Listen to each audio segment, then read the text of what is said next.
கோவை மாவட்டம் கவுண்டம்பாளையம் தொகுதி திமுக கூட்டணியில் காங்கிரஸ் சார்பில் சூரியபிரகாஷ் போட்டியிடுகிறார். அதிமுக சார்பில் தற்போதைய சட்டமன்ற உறுப்பினர் PRG அருண்குமார் போட்டியிடுகிறார். நாம் தமிழர் சார்பில் கலாமணி போட்டியிடுகிறார். தமிழக வெற்றி கழகம் சார்பில் கனிமொழி அவர்கள் போட்டியிடுகிறார்கள். தற்போதைய நிலவரப்படி தொகுதி பார்த்தீங்கன்னா அதிமுகவுக்கு சாதகமாக இருக்குது.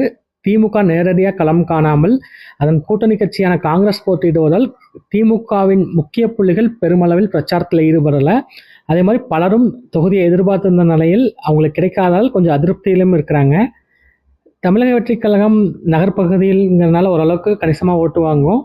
நாம் தமிழர் கட்சி சார்பில் போட்டியிட கலாமணி ஜெகநாதன் அவர்கள் பார்த்தீங்கன்னா கடந்த நாடாளுமன்ற தேர்தல், அதுக்கு முன்னாடி வந்த சட்டமன்ற தேர்தல் எல்லாத்துலேயும் இங்கேயே களம் கண்டவர் என்பதாலும், அதே மாதிரி 6 மாசமா இந்த தொகுதி முழுக்க பரப்புரையில் ஈடுபட்டு கொண்டிருப்பதாலும் ஓரளவுக்கு கணிசமாக வாக்கு வாங்குவாங்க.